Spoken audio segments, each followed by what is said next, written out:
Bismillahirrahmanirrahim. Assalamualaikum warahmatullahi wabarakatuh. Perkenalkan, nama saya Bagus Prakosobrianto, mahasiswa Ilmu Politik Universitas Muhammadiyah Jakarta. Pada video kali ini, saya akan menjelaskan materi yaitu prolegnas. Pada video kali ini juga, di video ini adalah sebagai syarat tugas mata kuliah Legal Drafting yang diajarkan oleh Bapak Dr. Muhammad Nasih.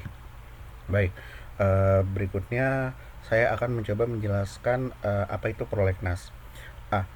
Prolegnas prolegnas merupakan pedoman dan pengendali penyusunan peraturan perundang-undangan tingkat pusat yang mengikat pada lembaga yang berwenang membentuk peraturan perundang-undangan.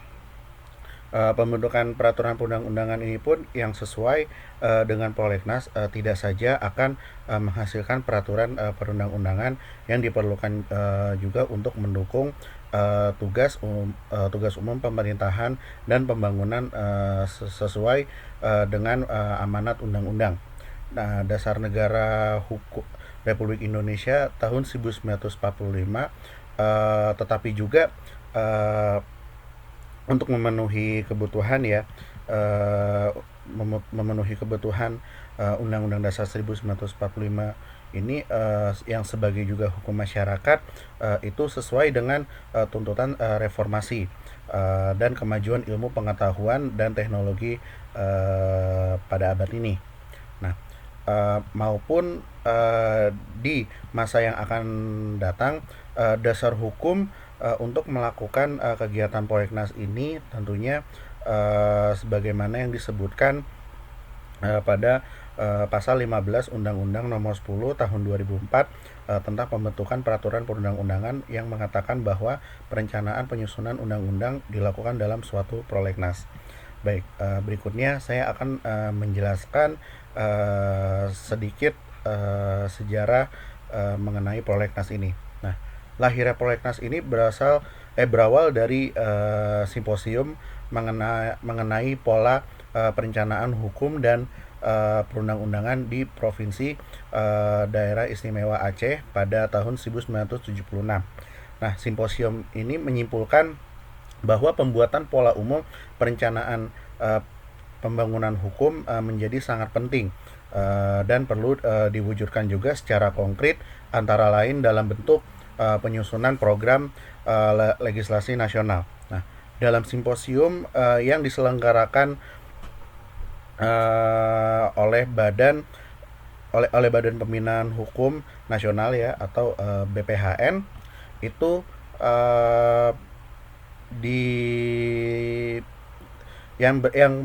berada di Universitas Syah Kuala dan Pemda Istimewa Aceh ini bekerjasama pada waktu itu ini menggariskan juga bahwa suatu pola umum perencanaan peraturan perundang-undangan ini pun sekurang-kurangnya memuat seperti landasan dan tujuan perencanaan penetapan prioritas materi hukum yang akan direncanakan.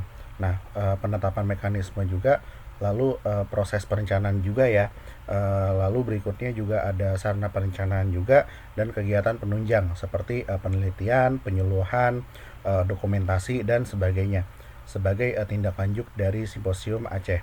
Lalu diadakan juga lokakarya penyusunan program legislatif nasional di Manado pada tanggal 5 sampai 5 Februari pada tahun 1997. Nah, lokakarya itu terselenggara berkat kerjasama antara BPHN, Universitas Samratulangi, dan pemerintah daerah Sulawesi Utara. Nah, tujuan dari lokakarya itu adalah untuk membahas program pembentukan peraturan perundang-undangan atau program legislasi nasional yang terarah, sinkron dan terkoordinir serta dilaksanakan menurut prosedur dan teknik peraturan perundang-undangan yang mantap. Pada lokakarya inilah untuk pertama kalinya disusun konsep program legislasi nasional yang mencerminkan keseluruhan rencana pembangunan hukum nasional di bidang hukum tertulis secara berencana dan koordinatif oleh BPHN yang dilaksanakan dalam setiap repelita. Lalu berikutnya dalam pembahasan prolegnas. Dengan demikian juga ya, prolegnas ini merupakan instrumen perencanaan pembentukan peraturan perundang-undangan tingkat pusat yang memuat skala prioritas pada program legislasi jangka menengah ya, dan tahunan yang disusun secara berencana tentunya. Nah, terpadu juga dan sistematis oleh Dewan Perwakilan Rakyat bersama pemerintah sesuai dengan perkembangan. Nah, kebutuhan hukum masyarakat dalam rangka mewujudkan sistem hukum nasional ini pun yang sesuai dalam amanat konstitusi. Adapun juga pengertian dari prolegnas tersebut sebagaimana dinyatakan dalam pasal 1 ayat 9 nomor 10 tahun 2004 tentang pembentukan peraturan perundang-undangan, mengartikan program legislasi nasional ini sebagai suatu instrumen atau suatu mekanisme. Dikatakan juga dalam pasal tersebut bahwa program legislasi nasional adalah instrumen perencanaan program pembentukan undang-undang yang disusun secara berencana, terpadu, dan sistematis. Lalu secara operasional ya, program legislasi nasional ini pun sering dipakai dalam arti yang merujuk pada materi atau substansi rencana pembentukan peraturan perundang-undangan. Nah, dalam konteks ini, prolegnas adalah daftar rencana pembentukan undang-undang yang disusun ya, yang disusun uh,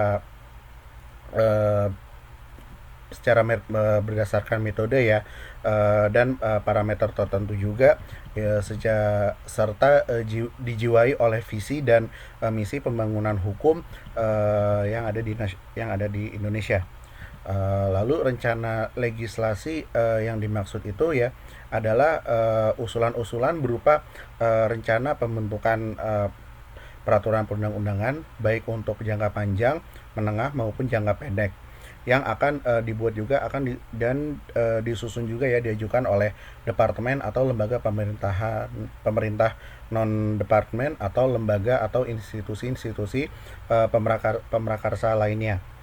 Selain dalam Undang-Undang nomor 10 tahun 2004 ini pun juga diatur dengan persyaratan Presiden nomor 61 tahun 2005 tentang tata cara penyusunan dan pengelolaan prolegnas, baik yang dilakukan penyusunannya oleh DPR, dikoordinasikan oleh Badan Legislatif,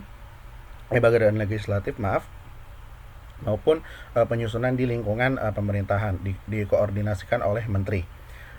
Lalu persoalan yang dihadapi saat ini pun juga adalah tingkat keberhasilan sampai ditetapkan menjadi undang-undang yang sulit sekali ditentukan ya. Lalu di lingkungan pemerintahan ini pun tidak ada jaminan RUU yang disampaikan ke DPR sesuai dengan urutan atau rencana yang ditetapkan juga. Nah, departemen pemerintahan ini pun kecenderungan melakukan kegiatan sendiri-sendiri, meskipun sudah agak berkurang ya, untuk mempercepat penyampaian RUU ke DPR tanpa memperhatikan urutan-urutan atau koordinasi dengan departemen lainnya. Lalu Sekretariat Negara pun sebagai muara dari semua naskah RUU ya, untuk diteruskan kepada Presiden, itu selain menjadi semacam bottleneck, juga mungkin tidak lagi manageable pada saat RUU begitu banyak diajukan. Nah, demikian pula pembahasan di DPR, pengalaman ini pun menunjukkan tidak selalu mudah menetapkan time schedule ya, penyesuaian waktu penyelesaian RUU di DPR. Nah, ada RUU yang melampaui beberapa masa sidang, apalagi kalau DPR ya itu lebih tertarik pada pragmatisme politik yang cenderung lebih kepada pencarian keuntungan politik, baik yang dapat dinilai langsung dengan uang ataupun tidak. Nah, hal seperti ini pun membuat proses pembentukan sebuah undang-undang berlaju sangat lambat. Nah, lalu berkaitan juga dengan perubahan yang substansial terhadap sistem ketatanegaraan di Indonesia ya, itu yang salah satunya juga adalah beralihnya kekuasaan pembentukan peraturan perundang-undangan dari Presiden kepada Dewan Perwakilan Rakyat, sebagaimana yang dinyatakan juga dalam pasal 20 ayat 1 Undang-Undang 1945, yang menyatakan bahwa Dewan Perwakilan Rakyat memegang kekuasaan membentuk undang-undang, maaf.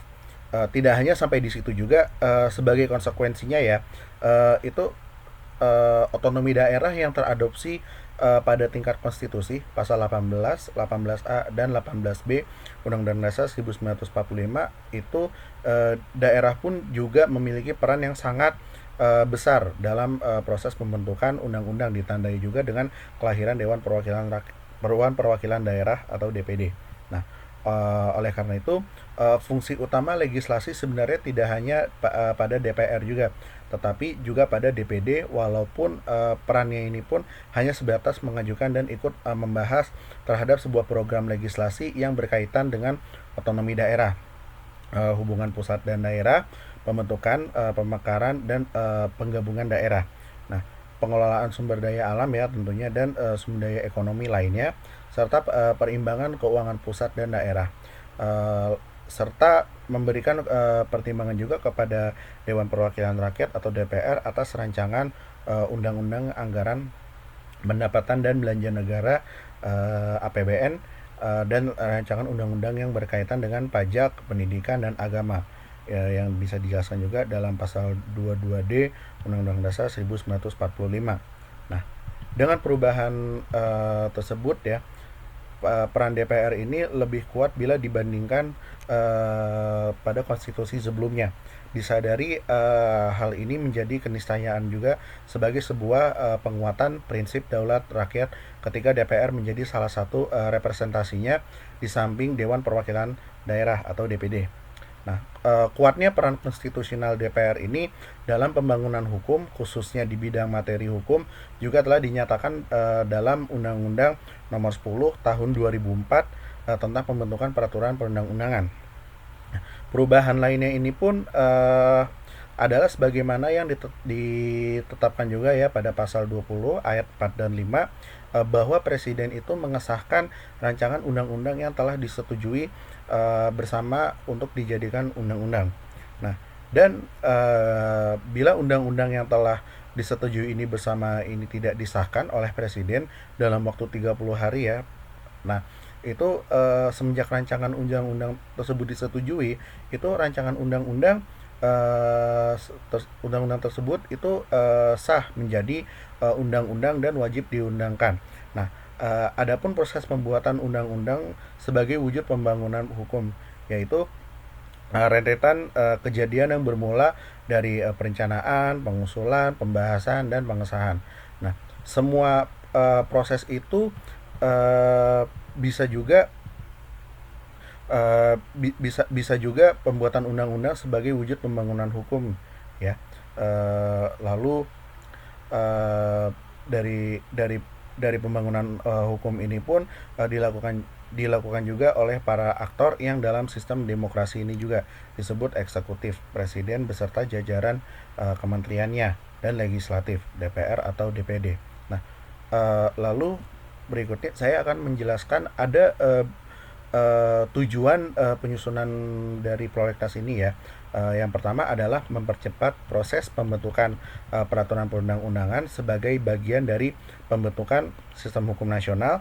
Lalu yang kedua adalah membentuk peraturan perundang-undangan sebagai landasan dan paket bidang pembangunannya, serta mengaktualisasikan hukum sebagai sarana rekayasa sosial pembangunan, instrumen pencegah atau penyelesaian sengketa, pengaturan perilaku anggota masyarakat, dan sarana pengintegrasi bangsa dalam wadah Negara Kesatuan Republik Indonesia atau NKRI. Lalu yang ketiga adalah mendukung upaya dalam rangka mewujudkan supremasi hukum, terutama penggantian terhadap peraturan perundang-undangan, warisan kolonial, dan hukum nasional yang sudah tidak sesuai dengan perkembangan masyarakat.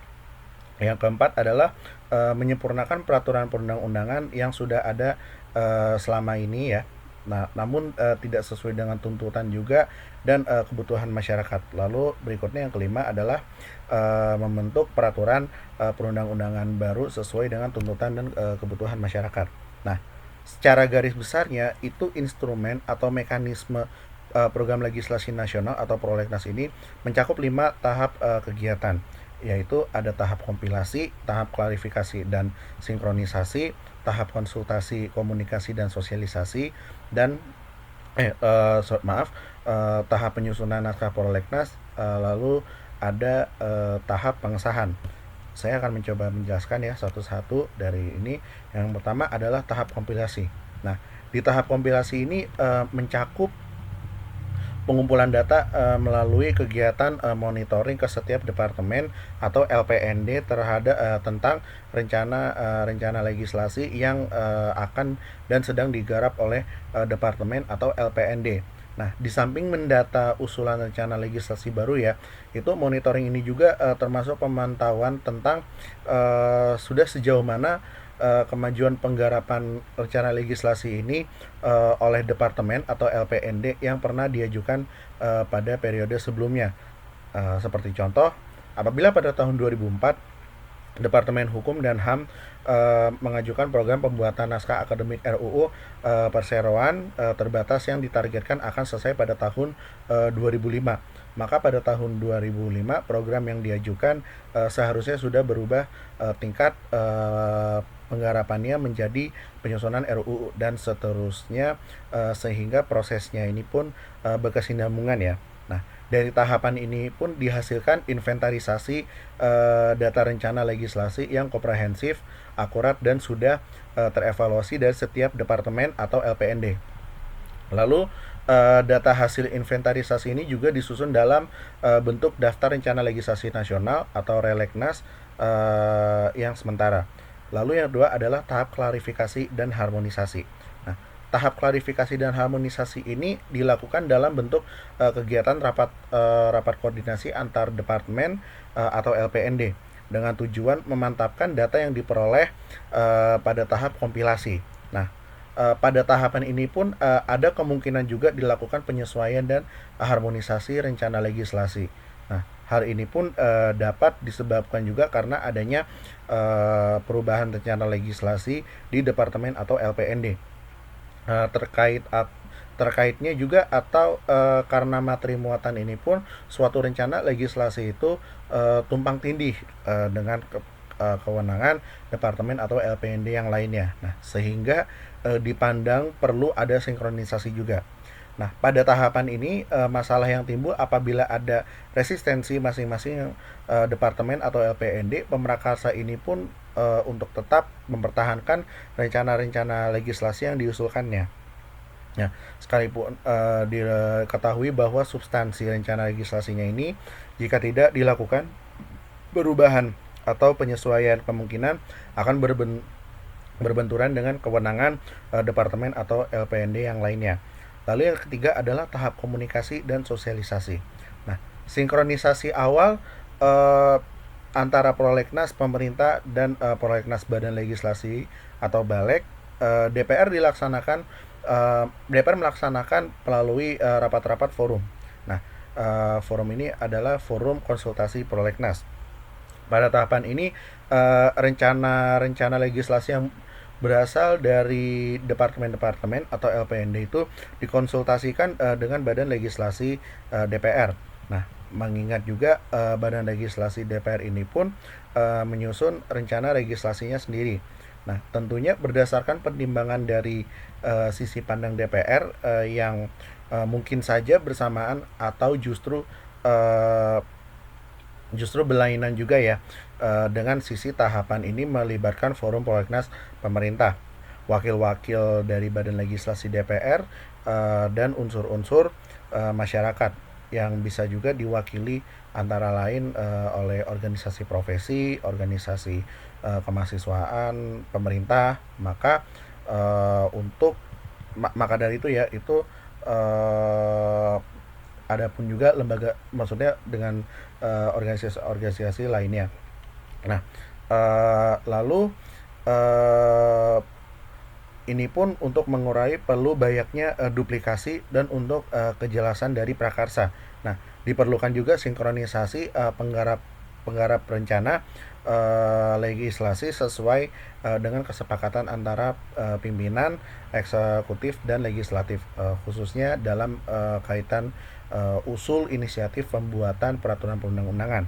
Mekanisme ini sesuai dengan ketentuan dalam pasal 16 UU nomor 10 tahun 2004 yang menyatakan sebagai berikut. Dari 4 atau 5 poin ini saya mengambil 2 poin dalam pasal ini, yaitu yang pertama adalah penyusunan program legislasi nasional antara Dewan Perwakilan Rakyat dan pemerintah itu dikoordinasikan oleh Dewan Perwakilan Rakyat melalui alat kelengkapan Dewan Perwakilan Rakyat dan khususnya menangani bidang legislasi. Lalu yang kedua adalah penyusunan program legislasi nasional di lingkungan Dewan Perwakilan Rakyat dikoordinasikan oleh alat kelengkapan Dewan Perwakilan Rakyat yang khususnya menangani bidang legislasi. Nah, sedangkan pertemuan dengan lembaga atau organisasi masyarakat itu dilaksanakan juga dalam rapat-rapat forum komunikasi prolegnas. Nah, pertemuan itu dimaksudkan untuk mensosialisasikan program-program legislasi yang diusulkan oleh pemerintah, serta menampung usulan-usulan dan atau pandangan-pandangan dari unsur-unsur masyarakat ya yang berkaitan dengan rencana pembentukan peraturan perundang-undangan. Nah, opini-opini dari wakil-wakil elemen masyarakat pun juga mengenai rencana legislasi ini kemudian menyampaikan juga kepada departemen atau LPND. Nah, Pemrakarsa dalam kaitan ini BPHN sebagai fasilitator tidak memiliki kewenangan untuk misalnya seperti menghapus suatu program legislasi yang dalam pandangannya ini pun wakil masyarakat tidak penting atau tidak mendesak. Nah, tetapi akan menyampaikan juga opini ini kepada pihak yang paling berwenang, yaitu instansi Pemrakarsa. Nah, lalu dalam kaitannya dengan upaya sosialisasi Prolegnas ya, terutama ke daerah-daerah, BPHN ini memprogramkan kegiatan forum komunikasi Prolegnas dengan pemerintah daerah dan DPRD. Nah, upaya pensosialisasian ini rencana legislasi pun dalam prolegnas ini dilakukan juga sebagai salah satu bentuk konsultasi publik pra RUU yang tujuannya agar daerah memperoleh informasi tentang rencana-rencana legislasi apa saja yang akan disusun atau dibuat oleh pemerintah pusat baik dalam jangka pendek maupun jangka panjang. Nah, melalui sosialisasi ini pun juga dalam tahapan prematur ini di satu sisi diharapkan juga akan membantu departemen atau LPND. Nah, Pemnakarsa dalam memperlancar penyusunan program legislasinya itu di sisi lain juga akan membantu daerah untuk mengantisipasi konsekuensi kemungkinan adanya peraturan perundang-undangan baru yang dikeluarkan oleh pemerintah pusat. Lalu berikutnya adalah tahap penyusunan naskah prolegnas. Nah, kegiatan yang diselenggarakan pada tahapan ini biasanya dilaksanakan dalam bentuk pembahasan tahunan prolegnas yang melibatkan juga seluruh wakil departemen atau LPND dari Biro Hukum, Badan Legislasi DPR, wakil-wakil fraksi DPR, dan masyarakat yang diwakili organisasi profesi dan keagamaan, lembaga swadaya masyarakat, pemuda, dan mahasiswa. Nah, lalu forum pembahasan ini forum pembahasan itu juga menghasilkan kesepakatan mengenai prioritas-prioritas penggarapan rencana-rencana legislasi berdasarkan tahun atau yang akan menjadi bahan juga untuk penyusunan rencana pembangunan tahunan di bidang hukum, khususnya sub bidang pembentukan peraturan perundang-undangan. Lalu hasil dari rapat pembahasan pun pembahasan rapat prolegnas ini ya, maksud saya disampaikan juga kepada Menteri Hukum dan HAM yang berdasarkan tugas dan fungsinya bertanggung jawab atas pembangunan hukum dan HAM pembangunan hukum nasional, maaf. Lalu yang terakhir adalah tahap pengesahan. Nah, pada tahapan ini pun hasil yang diperoleh dari rapat pembahasan tahunan menjadi pedoman bagi pemerintah untuk menyusun prioritas program legislasi nasional jangka pendek atau tahunan. Baik, itu saja yang bisa saya sampaikan. Kurangnya mohon maaf. Wassalamualaikum warahmatullahi wabarakatuh.